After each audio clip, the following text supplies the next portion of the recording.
Pairing. Boom. Good morning. Good morning. Good morning. It's a special morning. It's an exciting morning. It's a brisk morning. Some of us need to button up and get cozy with our sweaters. It's sweater weather. And we are so excited. So my name is Uri Schneider from Schneider Speech, all about helping people create their own success story through breakthroughs in their communication abilities. And I am joined this morning by a very, very dear friend. So I just want to kick off today differently than I usually do, with a little bit of a preview of what's coming up and also the ways you can engage. So if you have a question that you want us to answer, I spoke to more than a few people who had a lot of questions for Erik. So drop your comments. I will try to follow those and we will try to bring those up. We're going to talk about early influences and how Erik got into this career. We're going to talk about his rock and roll, his research, and the apps and the newest release, which he just put out, which is a video game for kids to advance in their speech language skills. And we'll talk about tech, everything in between, and also just showing up and being real and being spirited and keeping your spirit high. And I love hearing myself in stereo. So it's awesome. Erik, welcome to this conversation. And just to do the intro to, you can close your ears or whatever, but it's pretty long and impressive intro. But essentially, you're in the presence of someone who is regarded as one of the most positive, creative, engaging, dedicated, talented professors in the space of speech-language pathology. Erik is a practicing assistant professor and a clinical supervisor at Monmouth University, which is in Long Branch, New Jersey. He's also a facilitator, a beloved facilitator, touching the lives of campers and staff at Camp Shoutout. Big shout out to Camp Shoutout and the whole team.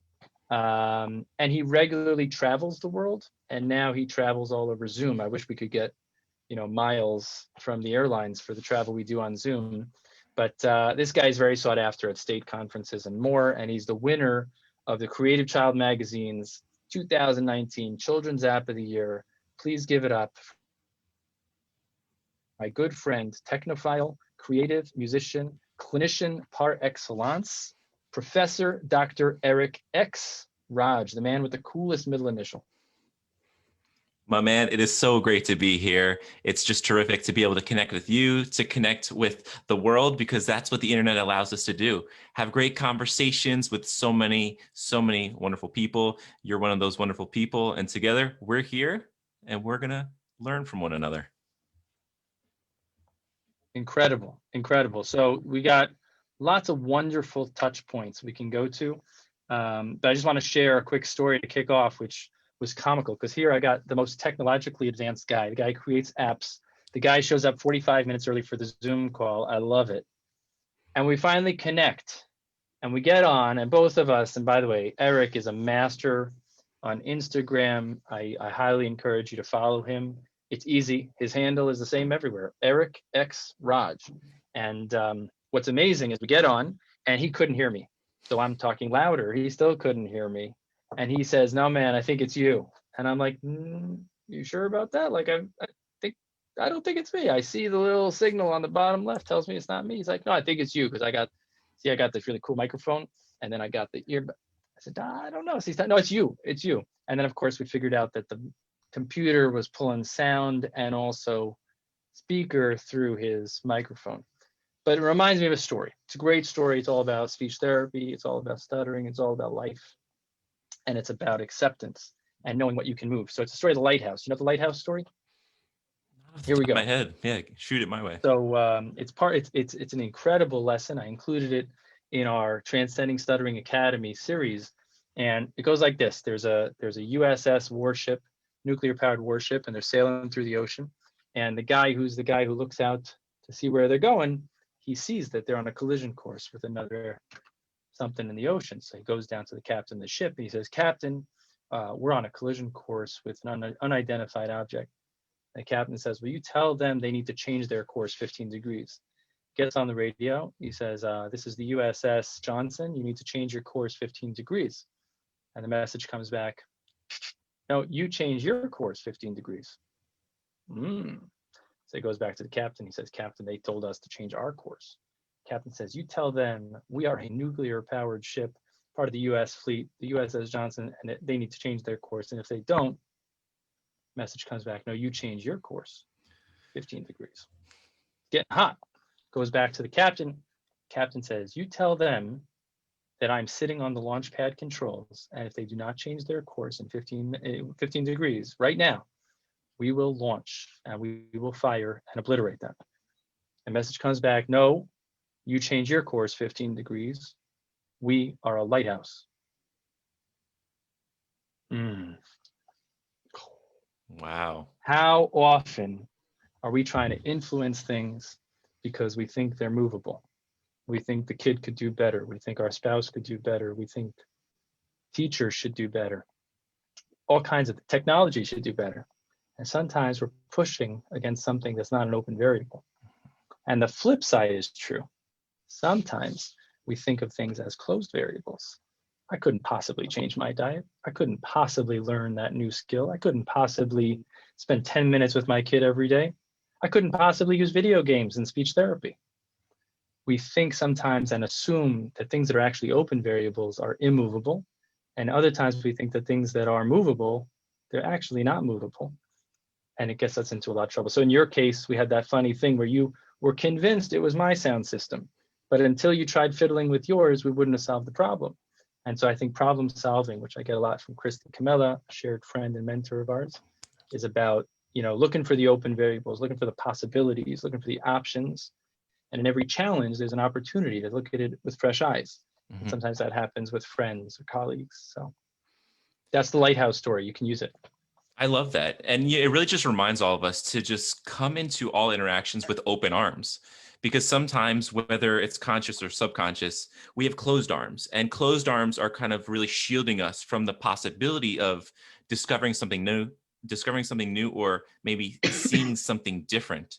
And when we have closed arms, sometimes I think that increases maybe fear and anxiety. So when we think about tech, sometimes that really invokes a lot of anxieties, right? But if we just take a moment to catch our breath and just open our arms, we can recognize that we can make something work. We can discover something new.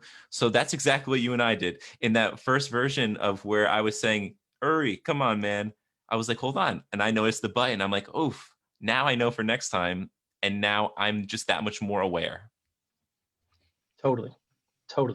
So Eric, we got a bunch of, your crew is here. Adam Worth. Give it up for Adam Worth, upstate New York. What's up, Adam? Victoria Wiggins from the UK. Yes. Wrexham. You know who I'm talking about? Her Victoria son made that viral video. He's the young boy who made the viral video. You can check it out on our blog page, schneiderspeech.com. I loved it. That was that poem. Woo! He's already on to his second poem. He was interviewed on the BBC last Thursday. He's crushing it and giving inspiration to other young people and people who stutter and professionals around the world. And we got your bro, Mike. Give it up for Mike Raj. My man. I love you, Michael. Good to see you.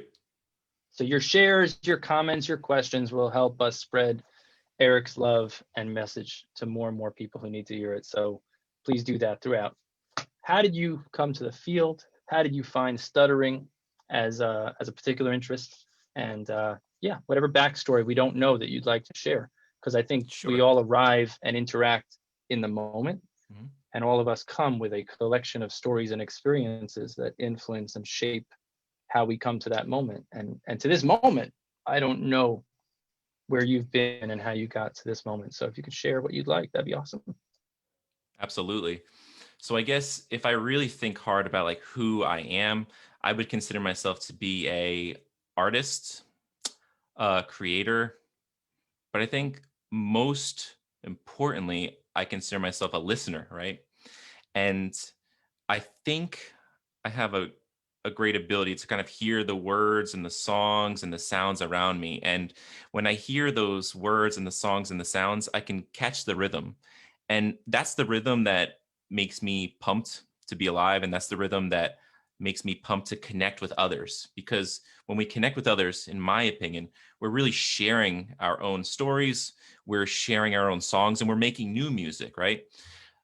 I think those instances of like my deep DNA allow me to be a speech language pathologist, because that's what we're doing, right? We're connecting with people in an attempt to know who they are and to walk with them as they grow and evolve as communicators.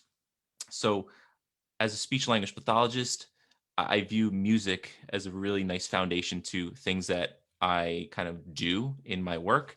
And since we were talking about my brother, I want to give him a shout out, because when you ask, hey, has speech pathology really come into your life?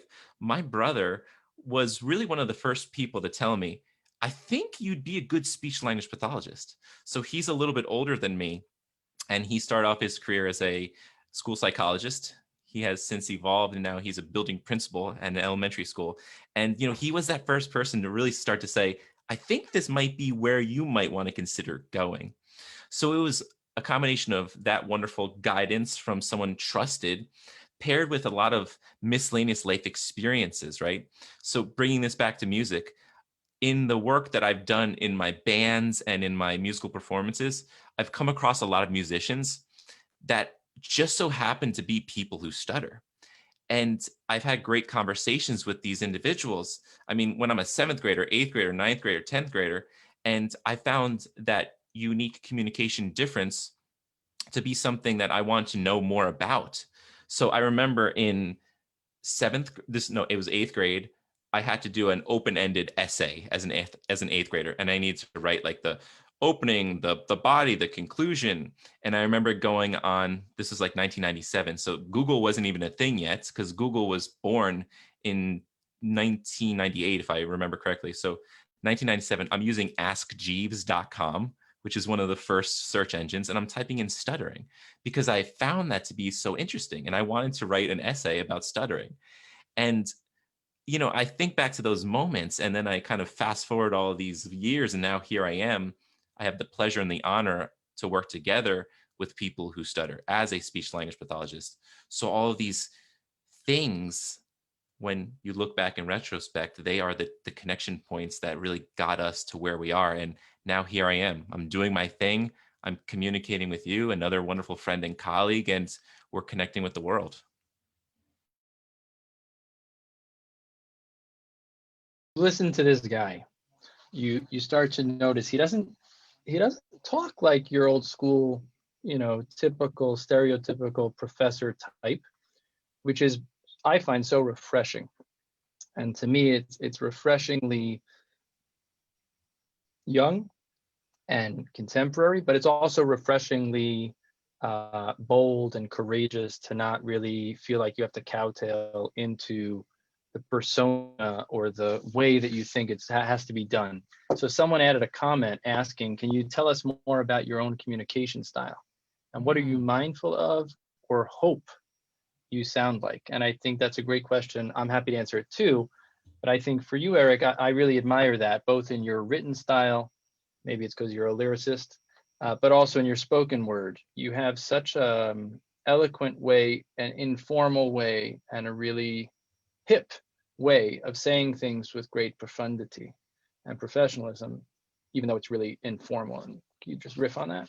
Sure.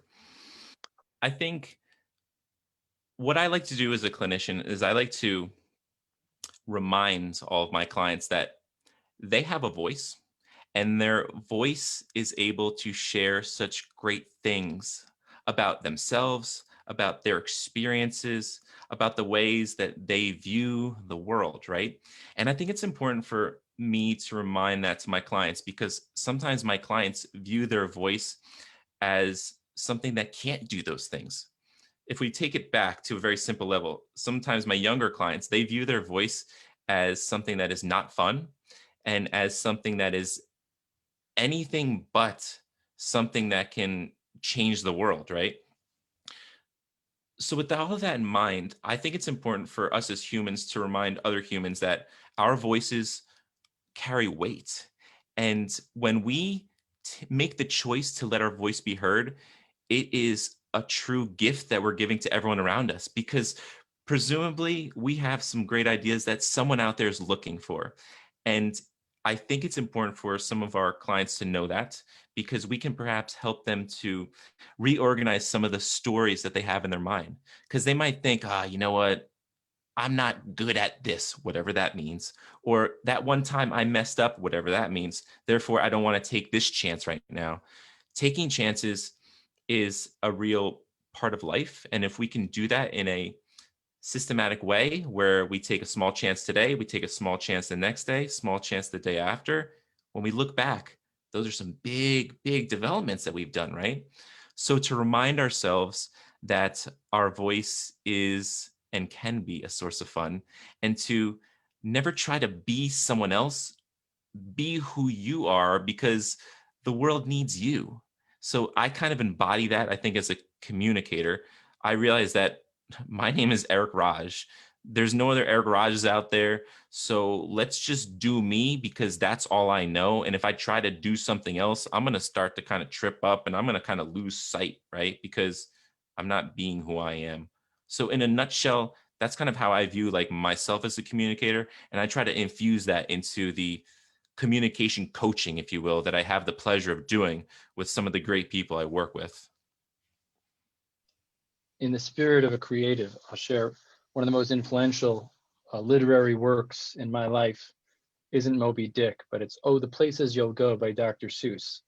And I believe he has a line in there, no one's more you-ish than you are, right? So Erik Raj, there's nobody that can do Erik Raj better than Erik Raj. No one that can do you better than you. So trying to do you as a version of someone else is a fail from the start. I just wanted to respond to that and share my thought on that, because I think it's a really profound question. And as Erik said, it's one that we see all the time. People come in and they'll say, oh, I want to speak like you. Or you'll ask someone who comes in and I say, what's your goal? And they'll say, I just want to speak normal. I want to talk normal, like those normal people do. And I'm like, I get it, but I want to get more precise. I want to get more descriptive with that, because there ain't nothing exciting about normal, right? It's kind of like an arbitrary or social construct of what's called normal. But without getting philosophical, getting down to, like Erik said, there's a fascinating thing. We all know you can unlock your phone with a PIN code, right? It could be a word or a set of numbers or a series of touches or a position that you drag your finger. Now you can open your phone, many of us, with a fingerprint. You can also open your phone and control so much of technology with your voice. Your voice has a unique signature. Everyone's voice is an identifier, is uniquely different from every other person on the planet. And I think that sometimes the variation that we see in the way that people speak, whether it's their cadence, their rhythm, their choice of words, it can add color and variety, the same way the colors of the rainbow and the different tastes that we might bring to our palate can do for us. So I think recognizing that our voice is special. None of us should try to, necessarily do plastic surgery to take out parts of ourselves, parts of our voice that can really be a signature. I know, for example, in the book, what was Catherine Preston's book called? Out With It? I think it was called Out With It. Oh man, someone comment if you could remind me, what was Catherine Preston's book?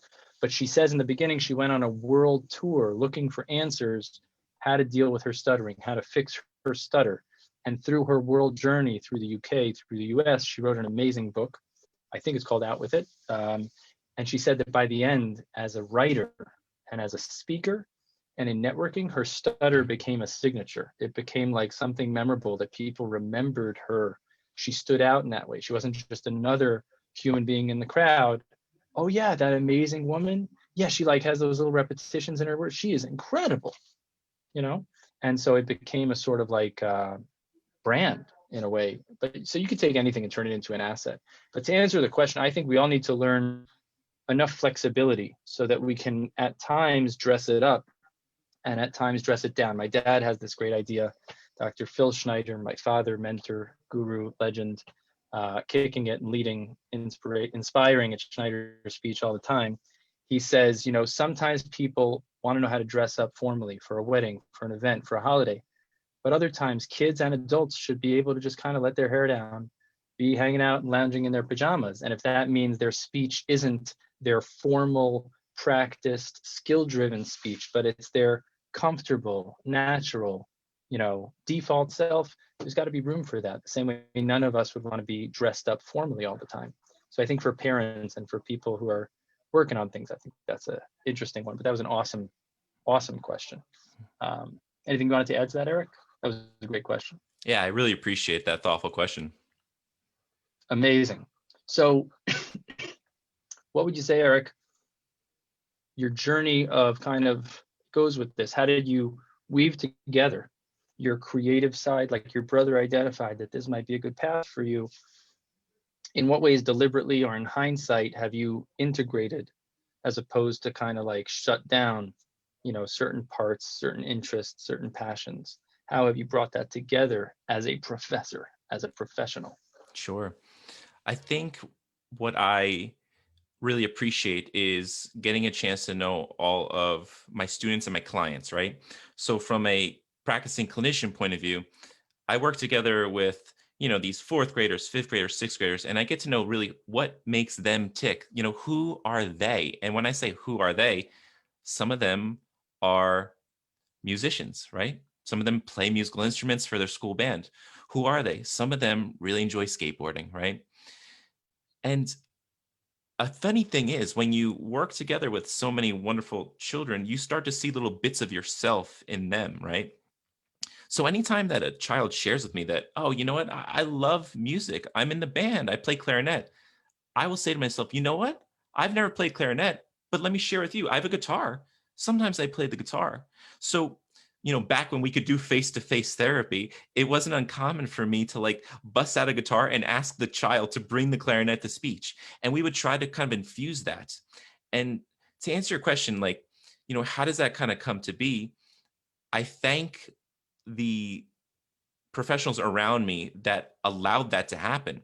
So I remember in my first year as a speech pathologist, we have this clinical fellowship year. And that's that year where there's still someone watching over you to make sure you're doing everything ethically, certainly.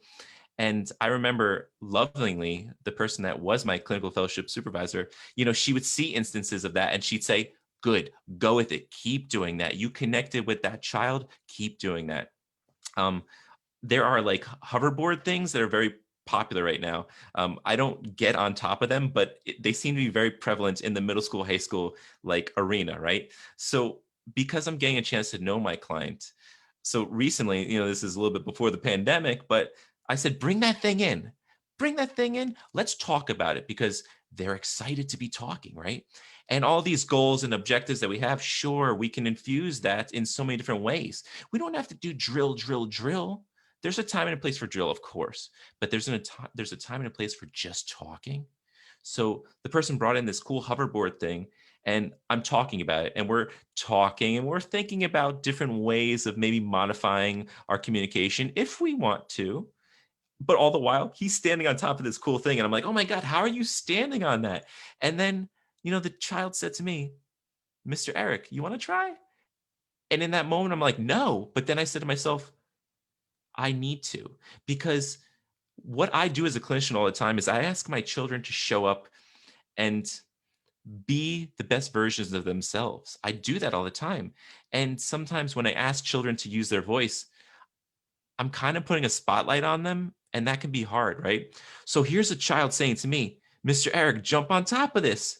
And I said, you know what? I will. The spotlight's on me right there, right? And communication still is in play because I'm communicating with my body that I'm willing to show up. I'm communicating with my body. I'm willing to have a connection with you. So I stood on top of that hoverboard. I didn't fall and I was getting it. I'm like, wow, this is cool. And all the while we were laughing, and laughter is a great indicator of that therapeutic relationship. And because we have that therapeutic relationship, we could keep on taking the next steps in the journey that is growing and evolving as communicators. So to not be afraid to kind of show up. Sometimes I show up with the guitar. Speaking of showing up, I hate to interrupt. I've never done this. Sure. But our man Sam Wiggins himself is actually joining us and watching this Facebook Live right now with his mom in England. So Sam, big shout out, big fist bump. Sam! Everybody drop your comments for Sam. Sam I Am. He's the new Sam I Am. That's what I wrote on Facebook. Shows my love for Dr. Seuss. But Sam Wiggins, you are earning your place in the world as a courageous, strong communicator. You're inspiring young people like your age, but you're also inspiring people even older and bigger than you. If you don't know Sam Wiggins, you've been living under a rock. Again, you can look him up on Google, or you can go to our blog page, schneiderspeech.com/our blog. I had a beautiful Zoom call with his amazing mom. Sam doesn't just fall from anywhere. Obviously, great parents behind him. But Sam, thanks so much for taking the time. Victoria is bringing back the fist bumps. And you're all better off to know Sam and to see that video and use it any way that you can. We've also added Sam's video to the collection of short videos that we have on the blog to collect all the best short videos from around the internet to use in different ways, whether it's for awareness, for advocacy, or in therapy, or in a classroom, kind of getting people to understand what stuttering is and what it's not. But Sam, thanks for taking the time. But it goes with what Erik was saying, leaning in, giving it a go, you know, going where the kid or where the young person, where the adult, where they're at, right? Sam showed up, you know, he had something in him and he wanted that to be known, right? So he showed up with his poem. He wonderfully spoke it out to the world. And that's kind of how I try to embody all of that as a clinician. I'm showing up sometimes with a guitar, sometimes with some weird hoverboard, and I'm using my voice and I'm communicating.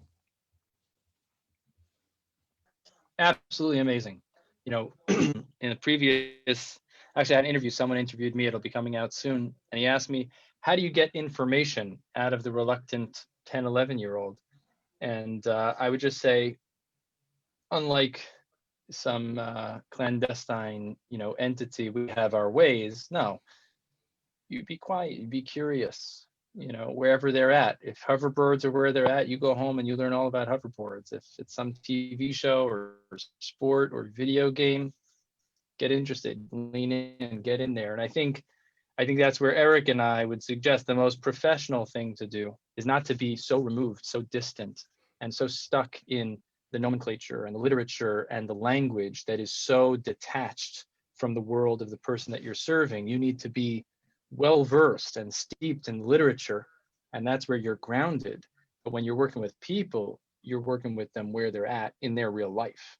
And I think that's where a lot of speech therapy may be, you know, there's a disconnect, you know. So I think if you're a speech therapist, I think the first thing to do is like listen to your heart and listen to your client's heart. I think the best question I ever learned from one of my mentors, Sima Gerber, who works with a completely different population, not stuttering, she would say, first question I ask the parent is, where does your child have the most delight? Where are they the happiest? Boom. You know, if you ask that as a first question, first of all, it shows you're interested and you care. But as Erik said, learning doesn't happen when the person is scared, right? And this is a good segue. Learning happens where you're most comfortable. Learning happens in the name of Westby, right? Carol Westby, another one of our epic legends in the speech pathology world I've had a chance to hang out with. She would say, you can't learn the breaststroke if you're still not comfortable playing in the water.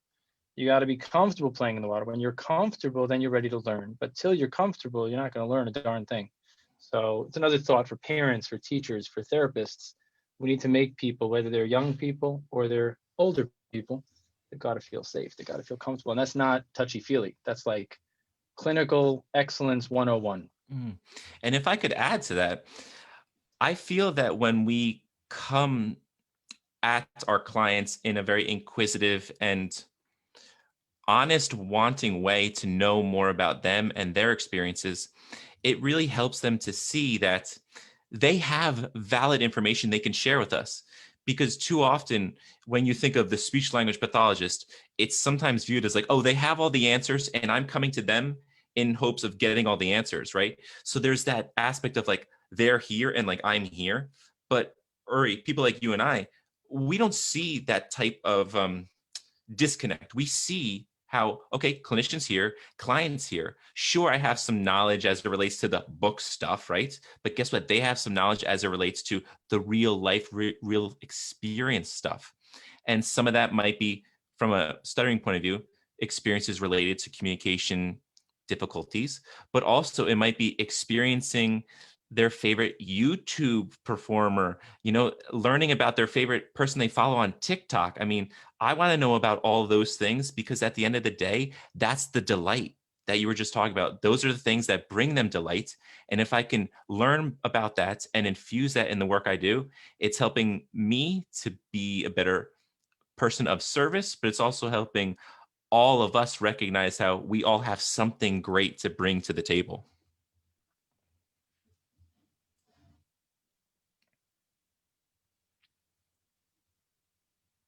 Is it possible that you might be, are you still muted? Maybe? Oh my gosh. Sure. Because I don't hear you, but is it me? Oh, come on.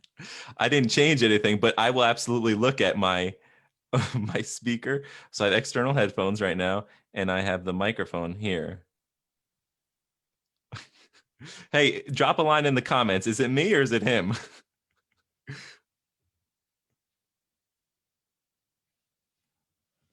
I figured it out. Can you hear me? I hear you now. Okay, great. So we just took off the headphones. Can you hear me okay, everybody?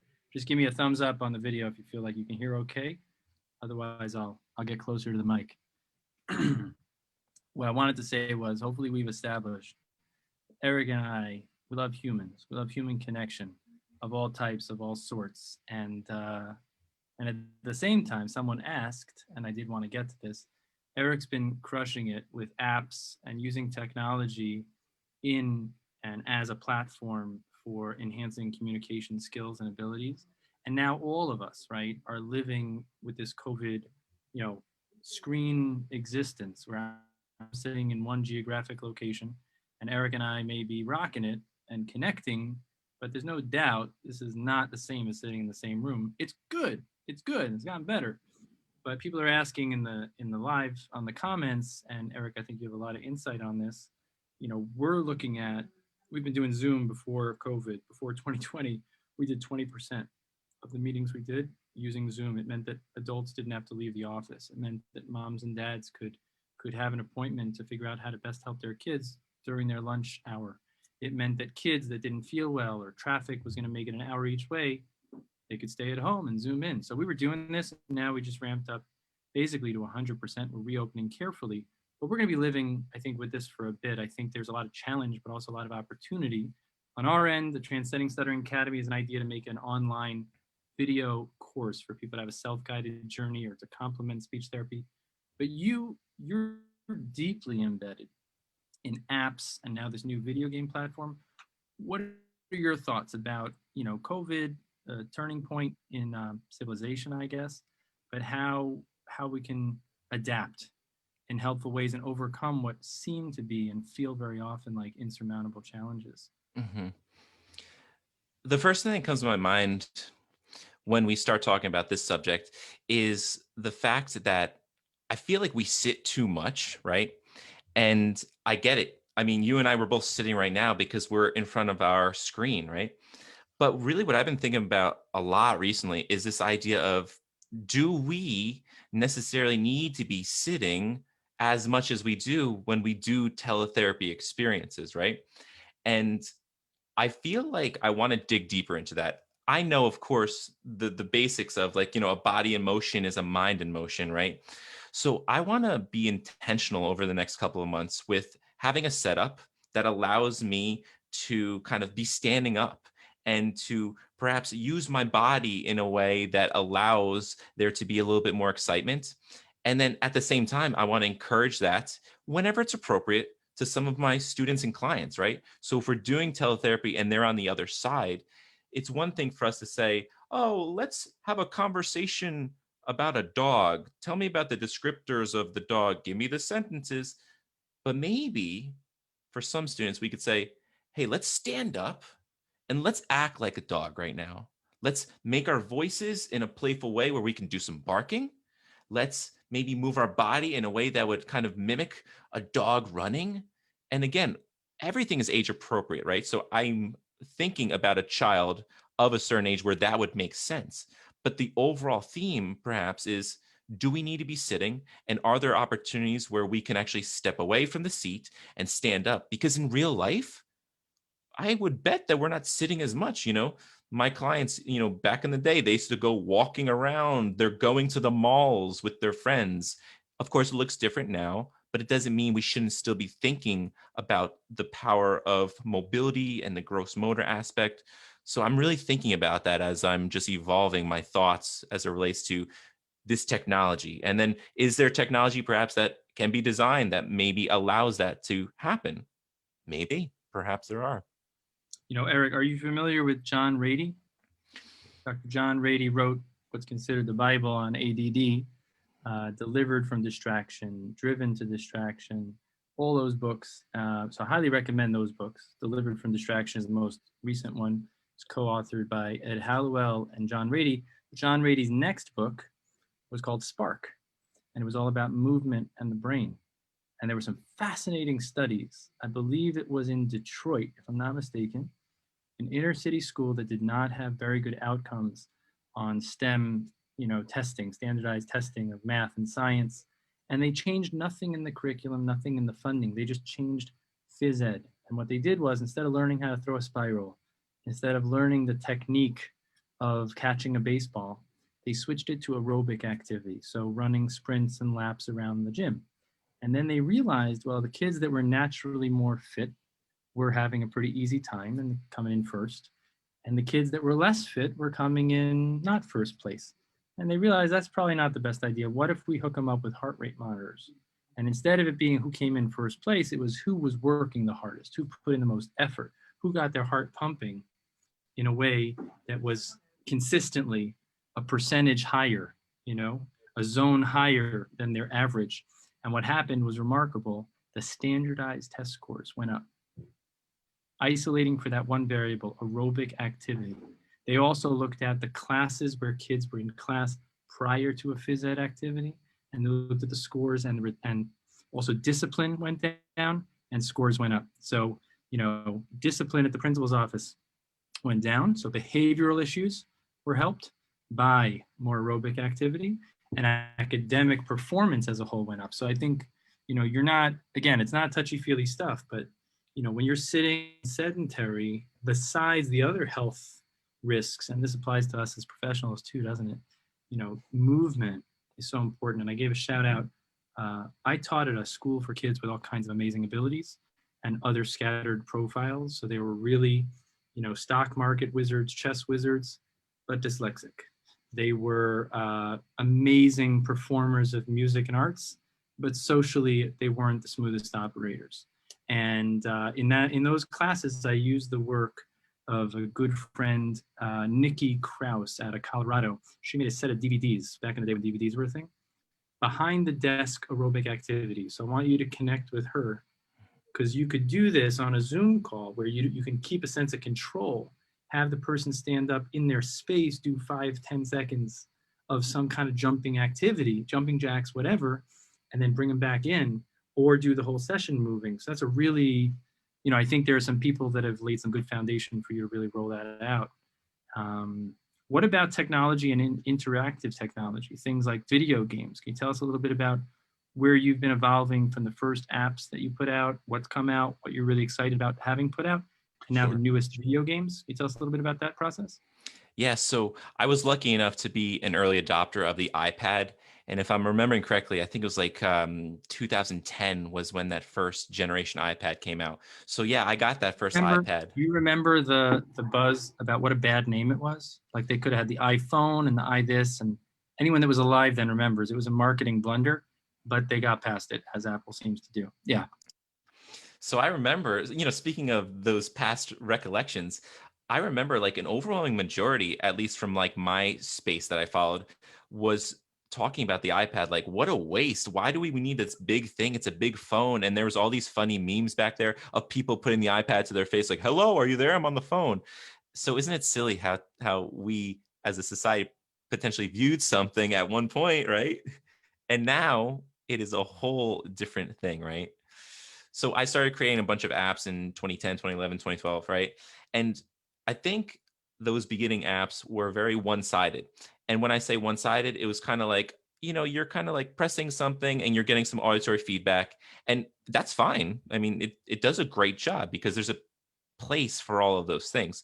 But really, as I've evolved as a clinician, as a human, as a consumer of digital experiences, I value the true interactive nature of like doing something and then it triggers something else and then you're doing something different and then that triggers something else.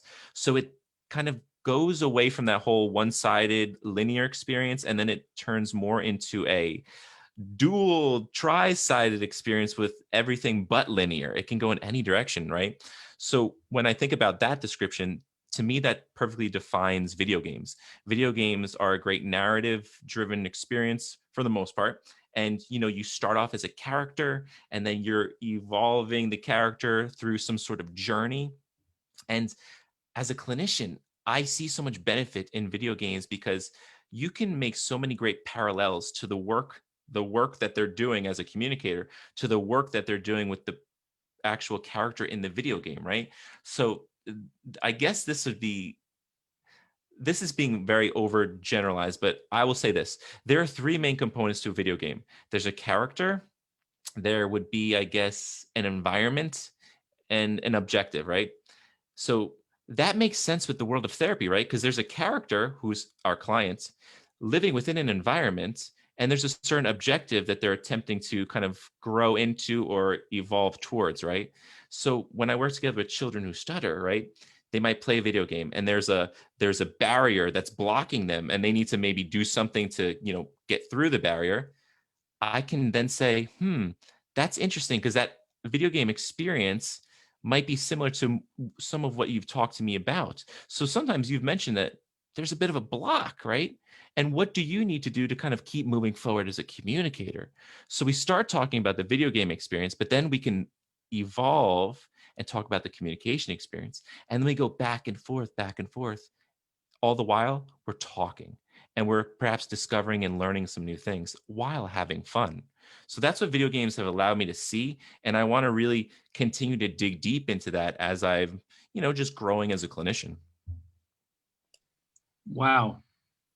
There's a question here. Was it difficult to create an app that's both fun and interactive, but doesn't encompass speech therapy too much? I guess how did you find that balance? How do you strike that balance? I think that balance is you trusting your ideas that maybe you're finding the right balance, but not just solely trusting on yourself, allowing your clients and students to be the beta testers, right? We should never create in a vacuum. We need to make sure that all of our things are kind of cut open and really explored. And the best people to do that in my experience are my clients. They tell me straight up, Mr. Erik, this is boring. Mr. Erik, this doesn't make sense to me. And I'm like, oh, well, thank you for sharing that with me. So I then go back to the drawing board and I value their wonderful feedback because it just helps me to grow. Now you got a question that just coming in. Keep them coming. Gareth, you know who I'm talking about, our VR virtual reality researcher who's developing some really awesome stuff out of Belgium. Mm-hmm. So Gareth says, do you have a favorite? What was your favorite video game as a kid? And has that had any influence in how you shape the apps that you create? He's getting a certain vibe from Super Mario Brothers from some of the screenshots. And maybe you will show us a little screenshot, but why don't you just, what was your favorite video game as a kid? That's what Gareth was asking. I love that question, Gareth. Much respect to that question. So you nailed it. Mario Brothers is hands down the thing that inspired me. They call that side-scrolling video game. So it's a two-dimensional side-scrolling experience where character starts here and then keeps moving towards a finish point. I find that to be so visually pleasing. And I find it to be also, I think, mentally pleasing because you know that there's a finish line, if you will. You gain momentum, get towards the finish line, you take a breath, and then you realize, okay, on to the next adventure. So from a human perspective, I view that as the days that we go through. We have a starting point. Our starting point is when we wake up, right? Then we go through the journey of our day, and then our finish line, when we lay our heads down for bed, right? So it helps me to really see the line of progression that I'm going through as a human being. So yes, Mario Brothers, Yoshi, everything relating to those late 80s into the early 90s stuff is really what I've consumed, and it finds its way into my current creations right now. Okay, for our next question, Eric, I want you to close your eyes Okay, and see if you can name that tune. cool. I'm going to mute you and see who else can name that tune. I don't want Eric to give it away. Everyone ready? Hope you're listening. Here we go. 1 second, it's coming. Listen carefully.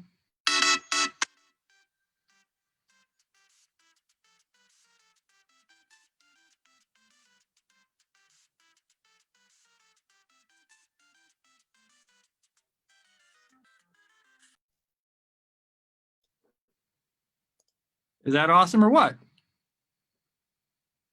So, Eric, name that tune. You're on mute, though. I muted you. Sorry. That is the classic Mario theme that a lot of us have really taken upon ourselves to really embody as creators. And yeah, you know, when I hear that, it gets me super jazzed. And like that brings back the essence of music and like what music can do for us. So like when I heard that, I start jamming out, right? And I don't let myself, I don't want to have that stifled. Like I am who I am. I'm going to dance. And in some capacity, I want that to be what my clients kind of take away from working with me and for them growing as individuals. So yeah, that's a great song. And you know, if I might mention this, so in this video games experience that I'm creating, if you do check it out, you'll notice that I actually don't have any. Not if. How about when? When you check it out, there's no music playing in the background. And that was a very intentional thing that I did, because in the playtesting I was doing, I found that the music became distracting because while we're trying to converse during the video game play, sometimes our voices were getting drowned out. So then I made the decision. I was like, you know what? I love music, but I don't think music works for this particular experience. So we deleted all the video or the audio tracks. And now all you hear would be just like jumping noises, because I feel like that still needs to be there, but the actual soundtrack is out. So, but it is what it is. I think the other thing, how many of you can chime in when you hear that song? It brings you back to a very happy place. There's an association, and the music, as Eric said, the power of music is it can move you at that moment, but sometimes also like the same way a smell or a beat brings you back to another experience. It was a very pleasant experience. Now, for some people, unfortunately, having therapy or working on something that's uncomfortable, either by virtue of itself or the nature of previous engagement around it, has been unpleasant, has been uncomfortable.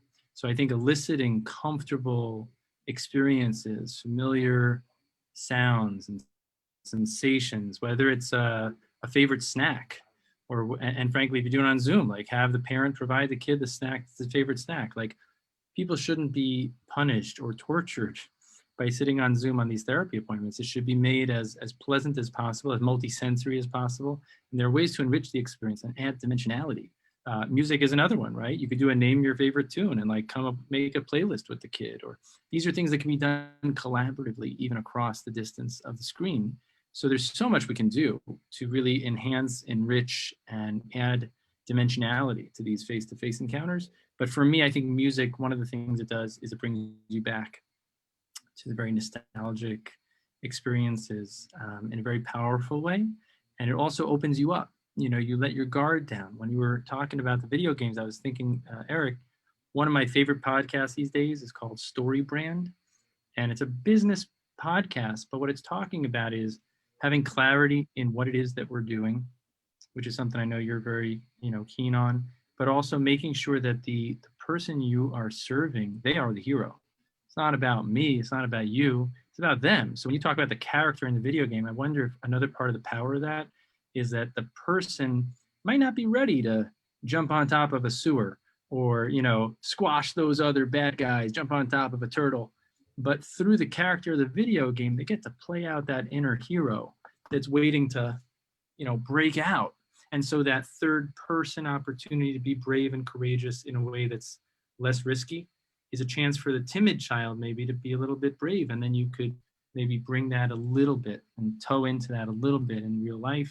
And also the idea of the comfort, the strength, the safety of that context that's familiar, it's playful. Beautiful 4 words that I find open people up. Once upon a time, right? When you tell somebody, yeah, once upon a time, I met a kid. He was like, just like you. And I'll tell kids this, and I'll tell them a story about themselves. But because I started off as Once Upon a Time, and they have a fictional name that starts with the same first letter, like, you know, Alan, I don't know. Alan, yeah, he was like a year younger than you, and blah, blah, blah. And this was his deal. And like, this is what he was dealing with. And he didn't think he could do it. You got any advice? And it's amazing because the same person, if you ask them head on, they would get uncomfortable. They might clam up. They're not very resourceful because they feel threatened. They feel concerned. They feel confronted. But once you make it like third person, or you turn it into a story, or you turn it into a video game, people become resourceful. People become creative. People come out with the best stuff. So I think, you know, video games are one of several ways that we can do that. We've got our good friend Danielle Rossi, one of the other, he's probably, you and he are the number 1 and 2, neck and neck, my favorite creatives. Danielle Rossi has an incredible podcast and a illustrated, it wouldn't be right to call it a comic book, but an illustrated book called Stuttering is Cool. And check it out, get the book. The guy is unbelievable. I had a great conversation with him, one of our first conversations. He joined me. He also helped us do some really wonderful illustrations for the Transcending Stuttering Academy work. And I think through cartooning and through video games, thinking about the creative pathways, thinking about, say, the Stuttering Association for the Young, acting, composing, thinking of Sam, you know, creating a poem, performing a poem, tapping into those channels for people who maybe the front door is a little bit sticky, the front door is a little bit rough, the front door is a little bit scary. They can flex their muscles and kind of express themselves in these other channels and then start spreading that out in like a strength-based kind of way. What do you think about that? I think everything you're saying makes total sense, and it brings a story to my mind. So I'm going to take a page from you and I'm going to share with you. Once Daniele's listening and he corrected me. I just want to just clarify, stutteringiscool.com and frankiebanky.com is the next iteration. And he just launched this new website on October 22nd. Check it out, share it. The guy is a genius. He changes lives through his illustrative work, and he gives workshops, just like Erik gives workshops on technology. Daniele gives workshops on comicking. I don't think that's a word, but I'm going to make it a verb. I think he just did an awesome workshop, if I'm not mistaken, for the Canadian Stuttering Association, also for the Australian Speakeasy Conference. Danielle Rossi, check it out. Okay. I'm a huge fan of Daniele. He's a wonderful buddy of mine. We bounce ideas back and forth with each other. So I echo everything that Uri just said. So I was mentioning how I'll take a page from your book and kind of bring it all full circle. So once upon a time, I had a client who was very much into video games, and he was evolving as a communicator. So because of his love for video games, for him, I started to adopt certain vocabulary. And the vocabulary that I would use with him was something along the lines of, what level are you currently at right now as a communicator, as a character in this thing called life, right? And that resonated with him. So he said to me, you know, right now I'm at level like 51. And then I might say, well, what does level 51 look like? I want to know what that means. So he was a child who stutters. He said, well, level 51 means that I can define what stuttering is. It means that I can define the 3 different types of stuttering like disfluencies. Then he started to define prolongations, blocks, repetitions. Then he started to tell me some more great foundational knowledge. And then with prompts and cues, he was able to say, you know, when I first started, I was at level 1. I didn't know those things. And I didn't have the vocabulary to be able to really understand some of those things. But now here I am, I have those things. And then he started to, without really any prompts or cues, start to tell me about what does level 75 look like. So we started to talk about where he wants to keep going and what that looks like. So the simple tweak in my vocabulary, recognizing that this is a child, like many children who enjoys video games, helped him to really take it upon himself to own his journey, past, present, and future. So that's really what I'm trying to better understand as I'm digging deeper into the literature and like doing the work of the therapeutic, you know, fun. So we're coming to the tail end, but I promised everybody you're going to get a sneak preview. So Erik's got the mix table is all set and queued up. There we go. right, cool. If you are enjoying this, please share it. Please like it. You'll help us share with more people. And right now you are getting hot off the press. To my knowledge, this thing just went live like 30 minutes ago, maybe more, but no one else. Has this been presented internationally yet? No way. This is the debut, my friends. And Erik found out about a half hour ago. So let's get that URL. It's slpvideogames.erikxraj.com. Oh, but you can just go to slpvideogames.com. There you go. It redirects it. Okay. All right. So give us a little walkthrough. Yeah. So check this out. You as a clinician, you could play this. You could start the game. If you're working on speech, you have access to all these wonderful speech flashcards. Or if you have language things, you can do that as well. But we'll just look at speech and what does that look like, right? So let's say the child's working on the L sound. So you plug in your L initial flashcard deck. All the video games are smart, so they recognize and remember your particular flashcard deck. So you'll start off at level 1, and then you just follow the instructions. This is a fun game called Get Rid of Red. So you want to just get rid of red. So notice I moved the character, and now I got rid of red, and then the door opened, right? So I'm going to go through the door. Level 2. So as a clinician, I might say, hey, let's take a break for a moment. Can we press pause? So child presses pause. And instead of it just being statically stopped, it then brings up the actual flashcards. So now if you're working on the different pronunciation with the L sound, you can go through the motions and you could gain different opportunities to talk about these things. So here we see a red lobster. So we do it, and then I'll exit out. Then I'll go back to playing the game. But before we play, I might say, do you see something on the screen that was red? And then they might say, oh, this little jumping character. So then I might bring it back to the words for a few moments. I'll say, hey, let's say the red character is jumping. So they do it. And then all the while they're trying to get rid of red. So they'll jump correctly and then got rid of red. Then you go through the door. Each level is a little bit trickier, but with some time and dedication, you are able to get through all the levels. And it's been a fun, functional learning experience for all of my clients. Wow. Wow. I mean, first of all, great font choice. Even if you took away the music, as Gareth said, I'm getting the Super Mario vibe. There is so much possible here. There's so much collaboration. There's so much resonance. I just want to thank you for sharing your creative spirit, your time. I think the line that you said that I think deserves repeating, and also attribution. You know, we're all evolving as communicators. That's, if I'm not mistaken, from the one and only Casey, Kristen Camilla, unless she got it from you. Oh, it's all her. That's possible. But look, I think I just want to finish off on this note. First, a tremendous gratitude to you to let you know we've got more people on this live feed right now than we've had in any conversations. I think that's a real testament and compliment to you, Dr. Erik X Raj. Or maybe they were just itching for the preview of slpvideogames.com. You need to get like a little EA Sports, you know, get in the words, you know, something like that, like a little, that's if you played NHL 95, you know what I'm talking about. But yeah, thank you. And I think we've had some interesting conversations here. They will continue. I invite you this Sunday. We're having part 2 with Carl Coffey. If we're lucky, we might be joined by his lovely wife and get the perspective of, you know, stuttering in couplehood.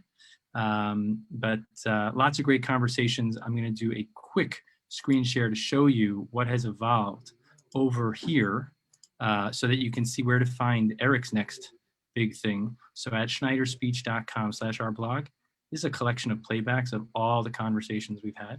So Erik is number 26. Here's the man, Sam I Am. I just want to point that out. There's tons of awesome, awesome content here. Conversations with people that are in a league of their own. But here's Sam, and I just wanted to highlight and spotlight this.